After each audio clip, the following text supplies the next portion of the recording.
26th, and this is your operational briefing for the CZU Lightning incident.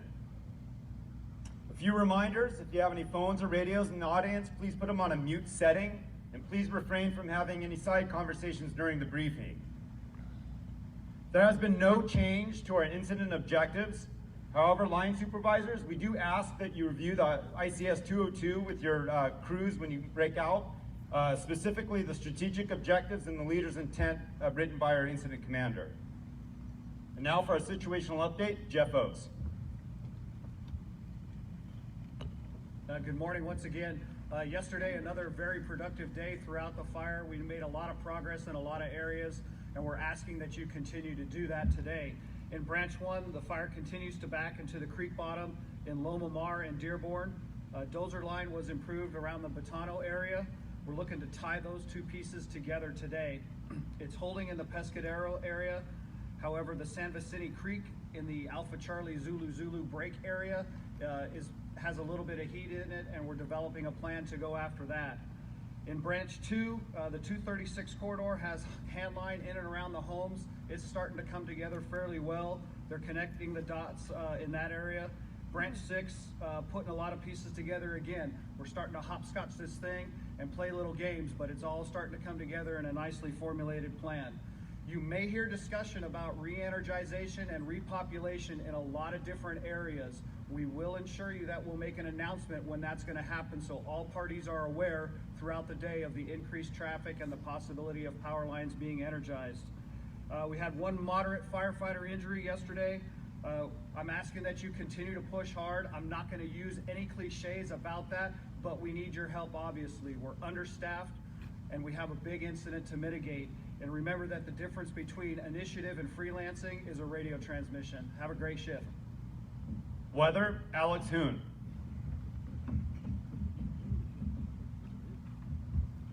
All right, good morning, everybody. So the marine layer has moved in along the coast in elevations below 1,500 feet. Very good recoveries. Obviously, we got this fog going on, so 100% recovery for most of those elevations below 1,500 feet. Now, above 1,500 feet, we're seeing those relative humidities drop down. Currently seeing relative humidity about 25% at that 2,000 foot level. For any of you guys that have come to the incident in the last couple days, I want to speak to you guys particularly really quick. What happens around here, you get the marine layer that pushes in for the lower elevations, but what you see, those higher elevations, the higher elevations in the middle of the night, the recovery, the humidity drops, it plummets. It goes from about 50% to about 20-25% in the middle of the night. And that's what we saw last night. That's what we're going to see again for tonight.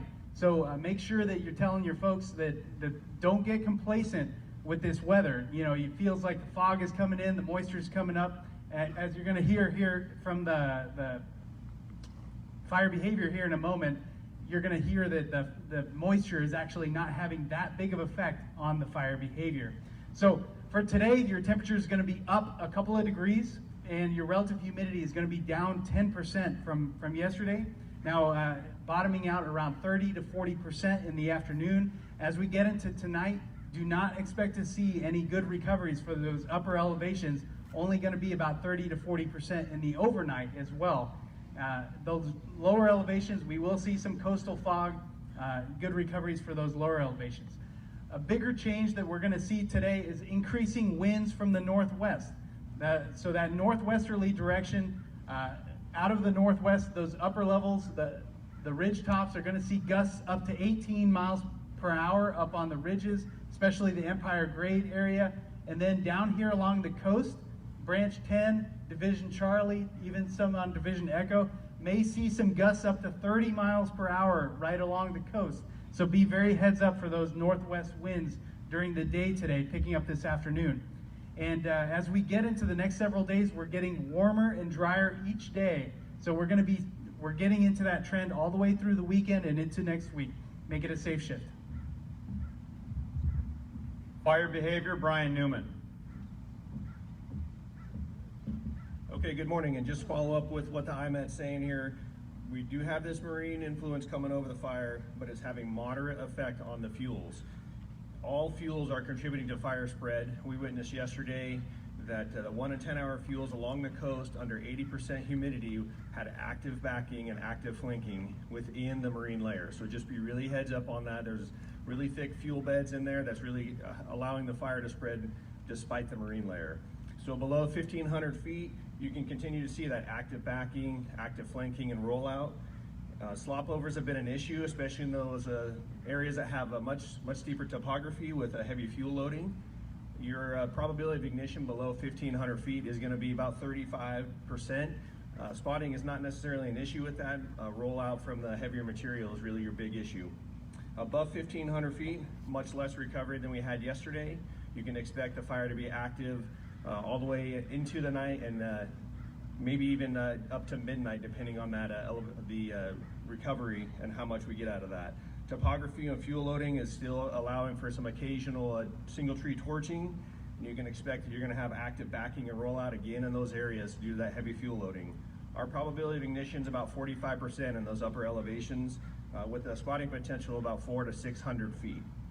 For air ops this morning, this will clear out about mid-morning, and especially in the upper elevations, it'll be clearing even earlier, so allow for some potential for air operations. And really just be heads up for the fire weakened trees for about 9-10 days into a lot of these trees that have been burning, and they're coming down across roadways and across hand lines, so just be really heads up on that and make it a safe shift. Safety, Dave Sargenti. Good morning, everybody. So your safety products are on page 5 and 6 of your IAP. Please take the time to read those documents, as well as pass that along to your crew and use them as a tool for your safety briefing this morning. A couple things we want to talk about. You guys have been doing an outstanding job in camp here with the COVID-19 precautions. What we'd like to try and do is continue that into the field as well. I know you guys have been doing that. Continue those efforts with washing our hands, keeping our social distance, and have a mask available when you're outside your module of 1. You just heard it on the snags. It continues to be our biggest concern out here. Make sure that you guys utilize the fallers that are on your branches and follow the trees within your scope of practice and within your qualifications. Ash pits, those are also a problem. We had a couple folks get their hands in ash pits and get them a little hot. So make sure you guys scout your way in, scout your way out, put your lookouts, your communication, your escape routes, and your safety zones for both of those items. And finally, in mop-up. Obviously, we're in the grinding stages of this incident. We're getting a little bit further interior. We're in and amongst those structures. Utilize the tools in the IAP to brief your crews on those, keep a heads up on all of those items, and make sure we take care of our folks. Nutrition, hydration, documenting on your 214s. Finally, we will have 5 safety officers on the line today to support your operations. We are also located on Trailer Row. If you need us, feel free to stop by and have a great shift. Operations, Mark Brunton. Good morning. Welcome back to those of you who've been with us this entire time, and for those folks that just joining us, welcome. And we're looking forward to having you join the team and help us out in this endeavor. For Team 3, we do our roll call down to the division level. At your breakouts, we'll do a full breakout and do a full roll call at those areas. Our fire is, of course, divided into 2 zones, a north and south zone. We have operations section chiefs in charge of each of those zones. For the north zone operations section chief O's. In branch 1, Smallinger. Division Echo Golf, Fowler. Your TAC, Nipsey TAC 5. Division Kilo, Pottinger. Your TAC, Nipsey TAC 6. Our South Zone Operations Section Chief Norman. Branch 2, Bohall. Trainee Armstrong. In Romeo, Richter. TAC, V-Fire 26. And Tango, Pridmore.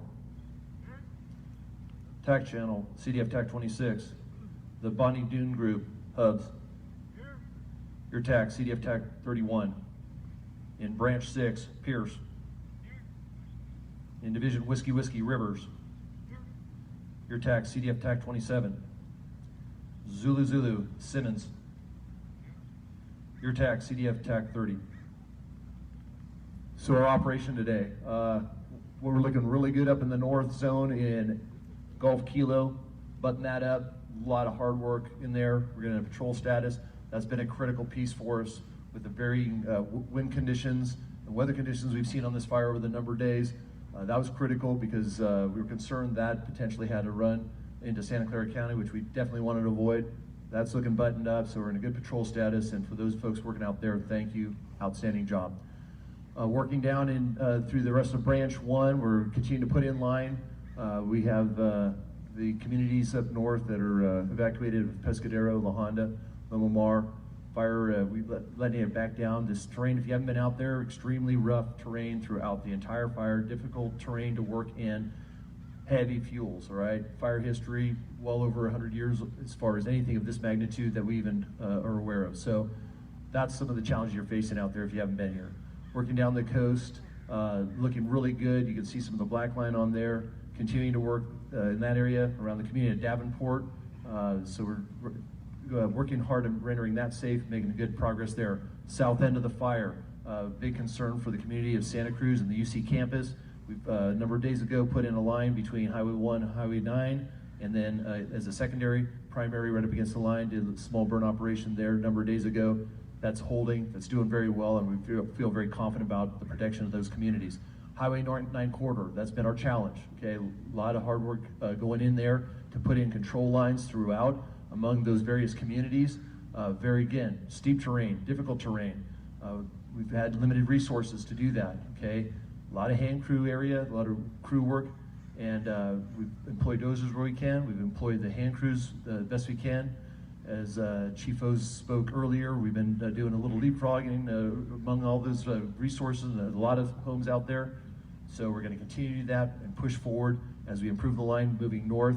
Later today, we'll be doing a burn operation just above the community of Felton. That's been prepped. We have a good plan in place. Type 1 burn boss is going to be running that operation. I think we're going to have a lot of good success, worked with IMED and FBAN. So what that's going to do is that's going to put a nice, good, solid line around that community, and we're going to continue to work north, continue that process as the conditions allow us to. Community of Bonnie Doon, a lot of work in there, a lot of scattered homes, been a lot of destruction in there, so we're continuing our work within that, continuing our mop-up processes, rendering that area safe, bringing in the infrastructure repairs so that eventually we can repopulate. We have a road group that is working to start opening up those interior roads, as well as Highway 236, so that we can get deeper in, get our damage inspections done, get the mop-up done, and then get our infrastructure completed. So all that is happening at once, okay? A full process ongoing. I want to thank our brothers and sisters in law enforcement. Outstanding job in keeping you and us safe. The Bonnie Doon area, we had a lot of shenanigans going on there a number of days. Our law enforcement partners took care of that issue. Went up there yesterday, it was a ghost town. That's what we wanted to see, so you folks were safe, you had no distractions, and they really took care of business. So when you see them, thank them. Other than that, a lot of good hard work that's been done, a lot of hard work ahead of us. And I want you to work and play safe and work hard and be safe as champions. Air Operations, Matt Stanford. Good morning. The solid work that you're out there doing with the helicopters is paying off. Please keep it up. Today when we get the air tankers and the air attack up there, watch out for, once the retard starts coming down, watch out for the loosened trees and the slippery ground. Continue to contact Air Attack and Helco on CDF TAC 17. That is our air to ground. By noon today, we'll have 8 water dropping helicopters, 2 fully staffed Helcos, 2 recon ships, and we have National Guard 841 that is parked at Metal Lark Helibase. So please allow for reflex time if you have a medical emergency and follow the medical plan. Make sound decisions today. Thank you. Communications, Kyle Johnson. Good morning. You'll find today's 205 on page 22 and 23. It is a 2-page for north and south. When you hail communications, we're known as CZU Communications, so please identify CZU because there's other lightning fires out there and there's getting to be possibly some confusion out there. So CZU Communications. We're using CDF Command 2, tone 9, 10, 11, 12, and 13. A lot of tones out there, so when you're out there trying to hit a repeater, to chunk your radio, make sure you're getting that kickback. And once you find that channel that works with the kickback, you're hitting the tone, announce what tone you're on so whoever you're hailing knows how to hail you back.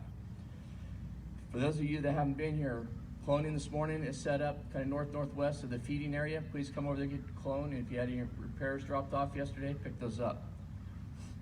Again, with all those tones out there, use a human repeater if you have to. Get somebody up on top of the ridge to relay that information for you.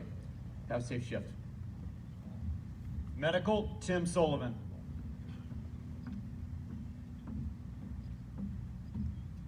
Good morning, everybody. Not much change in the medical plan today, but I'd like to reiterate a couple things. Go ahead and turn your IAPs to page 25. That's the 206. In the left, on the bottom left, that's the procedures for running an incident. And in the bottom right, it's what we need. We had an incident yesterday that went pretty well, but I'd like to reiterate, just familiar yourself with that bottom half of the IAP, or the 206. And then behind me to the right is the med tent. For any supplies or medical needs or minor injuries, you can go to the med tent. Have a good shift. Information, Dan Olson. Good morning. If you would turn to page 31 in your IAP, I've got some numbers reflecting an update for the incident here. Should you come in contact with media or members of the community, please provide them with these numbers. Current acreage is 80,137. Containment is at 19%, and total personnel assigned is 1,697. We have recovered a couple items that have been turned in.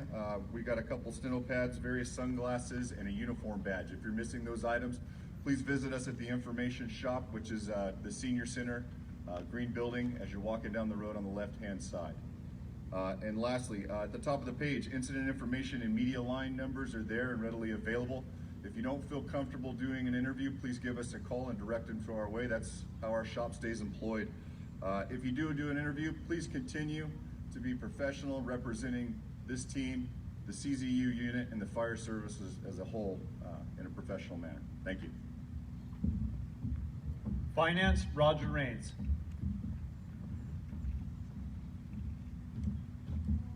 Good morning. Your finance message is on 32, 33, and 34. On page 32 is several items. Please go over that with your folks.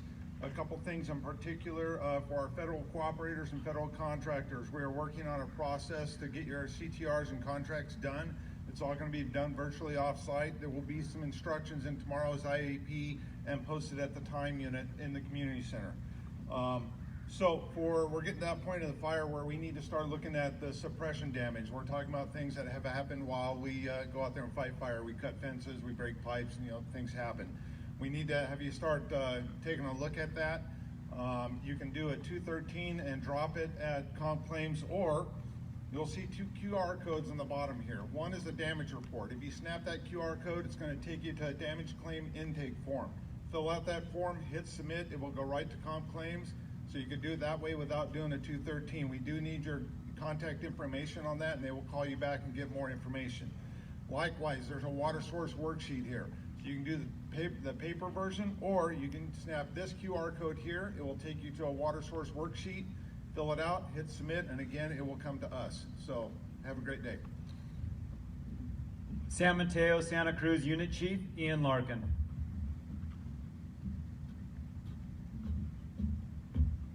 Good morning. I just want to say it's a pleasant surprise every day to see more and more resources showing up to the fire and having the seats here briefing, filling up. There's some really, really good work going out there that you guys are putting in order to get control of this fire. I just want to reemphasize some of the key points here is you guys are in very, very steep terrain with timber on it that's been burning for 11 days now. So I can't stress enough, keep your head on a swivel. Situational awareness is key. Make sure you got your escape routes in place. We don't want anybody to get injured on this fire. Our injuries are very low at this point, and we want to keep them there. So I just want to say a big thank you to our cooperating agencies as well as our law partners. This has been a tremendous cooperative effort. The multidiscipline interaction that's going on here is paramount. It's one of the best interactions I've seen on any fire that I've been in my 32 years in the fire service. So with that, you guys go out there, keep putting that productive work in, and be safe. Thanks.